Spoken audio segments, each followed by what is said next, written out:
Амар мэндүү. Мэлмээ тунгалаг үлмээ бат лагшин амгалан үйлс өндөрөө. Тулааны нэртэй подкаст. Өвгөн жамлын яриа. 8 дугаар хэсэг.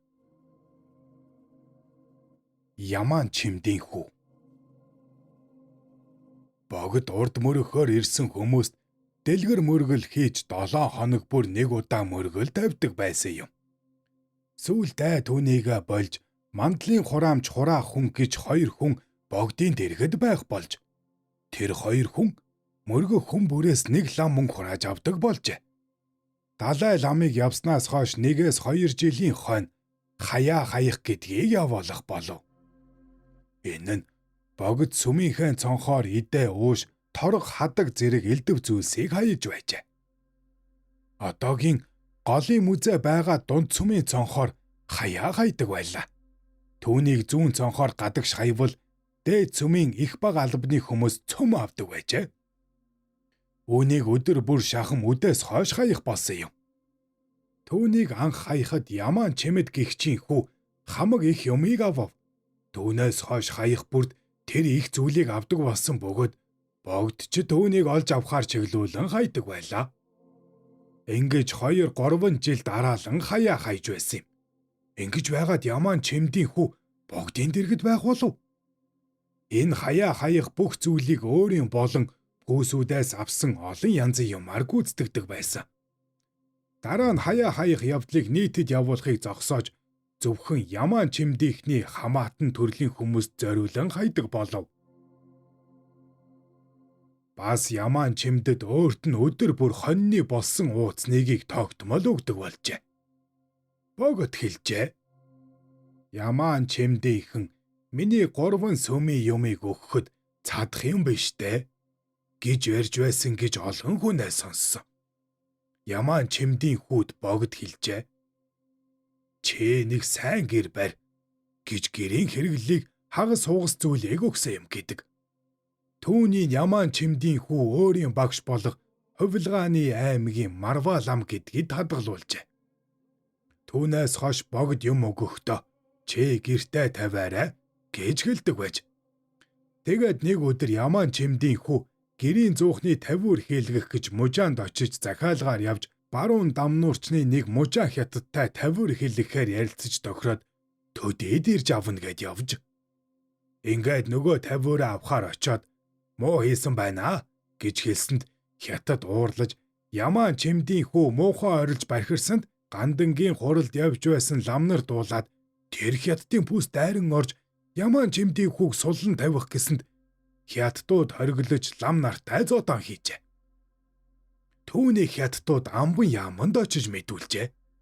Тэгээд лам нар Ямааны хүүг тавьж гандан руу зугтаж ирэхэд тэдний хойноос хятад амбан 4 хүнээр дамнуулсан ногоон жуудастай пүүсийн баахан хятадуудын хамтаар ирэхэд гандангийн хурлын үүдэн цугларсан олон ламнар руу чулуу нүүлгэж амбны жуудасны догийг хуг чулуудаж унгаахад амбан буугаад явганаар Эрхмийн аймгийн гудамжаар хятадуудын хамтаар зугтав. Тэр үед Эрхмийн аймгийн гудамжинд нохоо хоолож байсан жирийн нэг ламыг амбан барьж аваад явсан. Цааш аваад хятадын өргөн чөлөөнд ханан бүхээгт гэдэг худалдаачны пүүсийн дэргэд Дэнзэн гэдэг лам согтуу зузаан цай аваад говьж явсныг бас бариад авчээ. Түүнээс цааш явж байтал Тойслингийн аймгийн Лувсан цэрэн гэдэг лам согтуу явж байсныг бариад аваад явв. Гандан дээр үүмэн гаргасан лам нарыг барихаар ирсэн 15-ны цагта амар залан гэдгийг лам нар барьж зодох гэсэнд ухаан алдаад зайлж цогчин гисгүй довдон гэдэг хүний сугдоор шургаж арай гэж амзайлсан юм. Хэрэг гарав гэж бадамд орж шанцав морьтой хідэн зайсан дагуулж ирээд цугларсан лам нарыг тараасан юм. Түүнээс хойш нөгөө баригдсан 3 лам амбны чүүгдэж байна гэж дуулсан. Тэгээд яасныг бүү мэдээ. Амбан Ямаан чимдийн хүүг заавал олж өг гэж балдан доржоос шахаж шаардах болжээ. Ямаан чимдийн хүүг богд дэрэгдээ аваачид суулгаад өгдөггүй байсан юм. Тэгээд богд жил үргэлжилсэн хаяа хаяхыг зогсмогц Ямаан чимдийн хүү богдын шат орхин болов. Их дагн богд хоёрыг жууцтай явхад Ямаан чимдийн хүү хаамт явдаг боллоо. Өдөөгийн хүмүүс богд Ямааны хүү хоёрын аль нь богд болохыг ялгаж чадахгүй байлаа. Богдын ордны дэргэд зүүн зоогой гэдэг гэрт Ямааны хүү суудаг болжээ. Дондог дулам нийтэд илрээгүй байхад энэ гэрт сууж байсан юм гинвэлээ. Ямаан чимдийн хүү бол эрдэм ном мэдэхгүй урд цогчин хуралд манаач авсан хүүхэд юм. Ордны манаач хүн Ямаан чимдийн хүү гаднаас орж ирэхэд "Чэ хэн бэ?" гэж асууж. Ингэж асуусан учраас манаачийг банцдуулж байсан билээ. Ийм хэцүү их хүн болжээ. Богдын дэргэд 2-3 жил болж байв. Гэтэл нэг өдөр богд 5 хоногийн дотор эр цунгийн банзаар мөглөн хийлэг гэж дээд цүмийн даамал тушаав. Өндөр цагаан дайн пүст захиалж тийм бүх бат мөглөн хийлгэв. Тэр мөглөн 4 хоногт бэлэн болов. Богд түүнийг үзээд цагаан төмрөөр доторлогив. Сангай дархан гэж өвгөн цагаан төмрөөр доторлоод шалзан хадаасыг хадаж байтал богд өөрөө ирээд хэлжээ. "Чэ хадаасны дарах нь уу? Хам хумын дарах нь уу?" гэж асуухад өвгөн богдыг мэдсэнгүй. "Ямар ч хамаа байж уу?" гэд эргээд харсан чинь богд байжээ. Тэр дархан их сандарсан юм гинвэлээ. Богд тэр дарханд хурган дотортой цэнхэр чисчүү дээл, чисчүү тэрлэг, булган малгай, наамал гутал, шар дурдам бүс, аяг, шаазан, домб зэрэг их юм бэлгэлж өгсөн. Үүнийг гүлэг тийжээдэг дамб буриадын моринд хэрэгэнд ачаад гэрт нь хүргэж өгсөн билээ. Тэгээд богд хаан болсноос хойш 3-4 жилийн дараа юм. Өвлийн дунд сарын адгийн үед шөн шанзви яамны лам зайсан 2, хар зайсан 2-ыг голын сүмдээр дуудуулав. Тэр дөрвийг очиход догсом гэдэг сангай ламаар дуудаж оруулаад Ямааны хүүг унтаж байхад барьж ав гэсэнд тэр 4 зайсан түүнийг богдын ордны дэрэгдэх зүүн зоогой гэдэг гэрт унтаж байхад нь бариад авчээ. Би өмдөө өмсөе гэж ноцолтоход өмдийг нь өмсгөлгүй нэмгэн хурган дотортой дээл гутлыг өмсгөж "Би алтан богоовчаа авъя" гэж ноцолтоход нь сангай лам догсом Ямааны хүү алтан богоовчаа авч авна гэд ноцолдож байна гэж богдод айлтгажээ. Богд "Олон өггүй аваад яв" гэжээ. Түүнийг аваачаад их шавийн 2 шоронгийн хооронд цагаан төмөр дотор тоймоглонт хийжээ. Тэр үед өвөл цаг байжээ. Тэр шоронгийн дарга хүрийн дугарч ав гэдэг хүнд цай хоол өгч бай гэж тушаажээ. Тэгээд Ямааны хүү тэнд 7 хоноод нас барсан юм. Хүрийн дугарч ав Ямааны хүүг нас барав гэж богдод айлтгсанд богд дугарч авт 50 лан шагнасан юм гэдэг. Тэр 4 зайсанг маргааш нь тус бүр 50 банцдаа тавьсан юм гэдэг. Ямар учраас Ямаан чимдийн хүүг ингэ шийдэгснийг би тодорхой мэдэж чадаагүй. Цагаан дартай ханилах гэж оролдоод буруутсан юм гэж хүн ярихыг сонссон билээ. Мань жамбам, бадам дорж шанзав нарын шаардлагаар чимдийн хүүг барьж шийдэгсэн гэж бас зарим хүн хэлдэг. Үүнийг үнэн болвоо гэж санддаг юм да. Ямаан чимдийн хүүг өгснээс хойш богд гэрт нь буян үйлдэ гэж хэдэн юм бүх хөргүүлж байсан юм.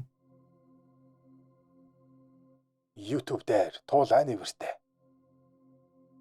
Хятад лам нарын зодон. Цагаан нохой жил 1910 он. Өвлийн дунд сарын 20-доор Дашчомблийн домын дамжаа болоход хятадын өргөн чөлөөнд хойшоо харсан хүрэн дэлгүрт ламнар хятадын хооронд нэг их зодон гарсан юм. Тэр үед манжийн амбан их чангарч байсан. Худалдаачин хятад ууч их омогтой болж байлаа. Хятадын манаач шаазай нар хятад цагдаагийн албан газар нь хятадын 3 дугаар гудамжинд байлаа. Тэнд өдөр бүр нүд хурц хөл түргэн 20 ламыг байнга суулгаж байхаар амбан тушаажээ. Хэрэг төвөг гарвал энэ 20 лам аль аймгийн ямар лам хэрэг гаргасныг тэмдэглэн мэдэгдэж байх үүрэгтэй байлаа. Үүнээс хойш хүрээний Монгол хятадын хооронд ив муудаж худалдаа арилжаа хийхдээ ч учраа ололцохгүй хэрэлдэж маргалтах нь элбэг болсон юм. Тулааны бүртээ автономитыг зарласан нь. Дам сонсож байх нэ хүрээнд ноёд цугларч байна гэж байна. Тэгэхэд Цэцэн хаан, Ханд ван, Сайн ноён хаан, Түшээд хааны Эрдэнэ ван намсрай зэрэг ноёд ирж цугларах болж гэж ярилцдаг байв.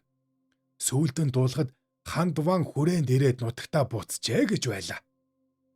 Ханд ван бэлгүүн гэдэг ууланд хэдэн хүмүүстэй нууц бүгж байна гэж ярилцдаг болов. Тэр үед Цэрэн чимэд даалама өглөж сул болоод байсан юм. Тэгээд хөдөө гарна гэж нэг хүнтэй хамт морьтой ачмаг богц аваад явахдаа богдод мөрөхөөр очихт нь богд тогтомдоо хүн байхгүй цагаар оруулав. За, Цэрэн чимэд чи явах гэж ирвөө гэж хэлээд өөрөө өмсөж байсан цамцыг тайлж өгөөд чи үүнийг өмсөөд яв. Хэрэгэ бүтээж иртэл битгий тайлаарай гэж хэлсэн гэж сүүлдэн Цэрэн чимэд өөрөө над ярьж байсан юм. Цэрэн чимэд бэлгүүнд байсан Ханд ван дээр очиж тэндээсээ Ханд ван Цэрэн чимэд хоёр хэдэн хүмүүсийн хамт Орос улсад очихоор явсан гэдэг юм. Энэ нь манжаас тусгаарлах гэж явсан гэж хүмүүс хэлэлцдэг байлээ. Тэгээд намран ноёд цугларч байна гин. Цэрэн чимэд даалам Орос улсаас тусламж авч гинэ гэж дуусан. Өвлийн тэргүүн сарын 15 Дашчомблийн дацанд их сахиус гэж хурал хурдаг юм. Түүн дээр богд заларч ирэв. Өдөр дундын үед хамб шанзав хоёрыг дуудуулж авчираад би хэдэн муусан шав нартайгаа өнөө шөнийн дотор манж амбныг барьж Орос консулд өгч тусгаарлана. Та хоёр зөвшөөрөх үү гэж асуусанд хамб нь жаа гэж тэгэхэд бадамд орж хэдий тусгаарлаж болох боловч зарилгын сайдыг тэгж бариулж болохгүй гих зэргээр богдыг их сурталчилж гин. Ингээд богдоос чамаас болохгүй асуусан юм биш. Би 75 махгал бурхандаа даатгаж нэгэн тусгаарлахаар шийдсэн гэж хэлээд шанзвын тамгыг дорн авч хамбад шилжүүлэн тушааж бадамд орж ямар ч ярих мэдэлгүй нэг хэсэгтээ гэртээ суух болов. Тэгээд өвлийн тэргүүн сарын 15-наас өвлийн дунд сарын шөнийн 7 хүртэл хамб шанзвын тамгыг давхар барьж байв. Мөн өвлийн дунд сарын шөнийн 8-ны үед шанзвын тамгыг бадамд оржид эргүүлэн өгөв. Цагаагчин гахаа жилийн өвлийн дунд сарын шөнийн 9 1911 богд хаан ширээн суусан юм. Богд хаан ширээн цуухта Дөрвөн аймгийн Хаад, Ван, Гүн, Засаг, Хошууны ноёд цөм цугларч хүрээний 30 аймгийн хамб, Цорж 30 аймаг, Арван дацангийн лам гисгүүнээр цугларч Дөрвөн аймгийн Хаад ноёд 9 цагаан хүргэж олон аймаг дацангууд цөм өөрсдөө 9 цагаан адуу, Тэмээ, Цэмб, Тэрэм, Мандал, Хадаг зэргийг өргөв. Маргааш нь цогчин дууган Дөрвөн аймаг шав таваас Түмэн лангийн мандал өргөвөө. Олон газрууд өөрсдийн хэрээр мандал өргөв. Ингээд даншиг мандал өргөж байх үед алтан булгаас тогтоох тайж олон цэргийн хамт орж ирээд тэр даншиг дээр богдтой нүүр учран уулцсан билээ. Тогтоох тайжийг ингэж ирэхэд шар хар олон хүмүүсээс олон хүний аим үрснү хаан ширээн цуусны маргааш ирж байгаа нь муухан хэрэг болов. Манай хаан удаан сууж чадах болов уу да гэж хэлэлцэж байв. Тэгээд хааны албан хаагчийг томилов. Үүнд тэргүүн дид сайд, сангийн яамны сайд, яамны дид сайд, шүүх яамны сайд, мөн дид сайд, цэргийн яамны сайд, мөн дид сайд, олон зуун бусад албан тушаалтан хүмүүсийг томиллов. Тэр бүрийг хэлж мэдэхгүй юм аа. Туулайны бүртээ. Бичлэг таалагдж байвал сэтгэлдээ үлдээгээрэй. Ань дэмийн хаалга. Богд хаан суусны дараа Богд хааны хамаг хэрэгслийг 4 аймаг шав 50 газраас гүйцэтгэдэг болжээ. 4 аймаг шав 5 газраас 5 хүм томилов. Тэдгээр хүмүүс нь шавийн өмнөөс Баажав Донир, Түшээд хааны Сандаг, Сайн ноён хааныхаас Адья, Засагт хааныхаас Далах Жавнар байсан. Сэцэн хааныхаас ямар хүн байсныг мэдэхгүй. Богдод Ань дэмийн гэдэг сайхан хаалга хийлгэж гэж хэлэлцжээ. Одоо туулгаалын хөвөөний сүмийг шарв пилжээлэн гэдэг байсан. Цагаан сүмийг гунгаа дэжидлэн гэж нэрлэдэг байсан юм. Хайстайн сүм бол урд Балдан Чоймбол Ёнсны цуслангийн газар байсан. Тэр цуслангийн газрын гадуур анх хайс барьсан. Тийм учраас хайстай гэж нэршжээ. Ань дэмийн хаалга бол хаантай газар байдаг ёстой юм байжээ. Тижээн зайсан гэдэг хүн төмөрчин хятадтай хүж барьсан ах дүү юм байж. Баажав Донир тижээн зайсантай ярьж төлөвлөгөө гаргуулж 20-30 төмөн лангаар хаалга хийлэх болоод хийлгсэн юм. 4 аймаг шав 5-ын хөрөнгөөр хийсэн юм. Үүнийг бэлхэн болсны дараа хаалгыг Милай гэж их хурим найр хийгээд хийлгсэн хүмүүс бэлэг ямб цол олж авахыг оролдсонд Богдоос зөвшөөрсөнгүй. Зааны гэлэнгээр сан тавиулаад өнгөрөв. Зааны гэлэн Богдын зааныг хариулдаг лам. Энэ тухай огт хайхарч үнэлж үзсэнгүй юм гинвэлээ. Баажав Донир гэдэг нь Богдын барилгын ажлыг эрхлэн хийдэг хүн байсан бөгөөд барилга бариулах бүрд мөнгө идэж суусан байх. Тэр учиргүй их баян хүн байсан гэдэг. Дээд сүмийн даамал байсан юм. Дээд сүм гэж музей хэлж байгаа юм шүү дээ. Тэр сүм ихээ олон сүрэг малтай. Түүний хэдэн сар явж Баажав Донир тоолдог байсан. Түүнээс их олз олдог байсан байхаа. Ардын засаг мандснаас хойш нэг дулаан өдөр богд хайстайн сүмд сууж байв. Баажав Донир тижээн зайсан нар эхнэр хүүхдийн хамдаар богдод мандал өргөж мөргөх гин гэж хэлэлцээд байлаа. Тэр хоёр засаг тэргээр мөнгө ачаад очив. Богд гадаа ширээ засуулцсан. Богдын дэргэд жалханз, дүүнхрийн даалам, сэрэнэн отич, мэгж сайван, мэргэн хамб, Жамбал Донир зэрэг нилээд хүмүүс байв. Баажав Богдод 25 ямбүү, их тагинд 25 ямбүү, тижээн зайсан нь Богдод 25 ямбүү, их тагинд 25 ямбүү, бүгд 100 ямбүү өргөж мөргөв. Баажав Донирт даалам, ямб хүрэн жолоо, эхнэрт нь боодолтой торго өгөв. Тижээн зайсанд улаан жинс зайсан ямб эхнэрт нь торго өгөв. Ийм ёслол болж байтал богд айлдав. Баажав зоригт Донир даамал минь, чи бас их тэнэг. Би чамд нэг үлгэр шогүүг хэлье. Чи дээрээ нүхгүй, хажуудаа ам байхгүй. Яах аргагүй харанхуй халуун битүү зууханд орчихвол яах вүлээ дээ гэж айлдав. Дэрэгдийн хүмүүс бүгд чив чимээгүй байв. Баажав хүрэн жолоогоо бариад зүс нь улаан болоо дув дугуй зогсож байсан. Тэгээд Баажав тижээ нарыг явсны дараа дэрэгдийн бараа бологчд ийм их мөнгө өргөж байгаа хүмүүст богд минь муу үг айлдав.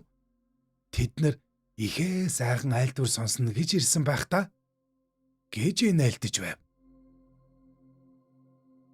8 дугаар хэсэг төгсөв.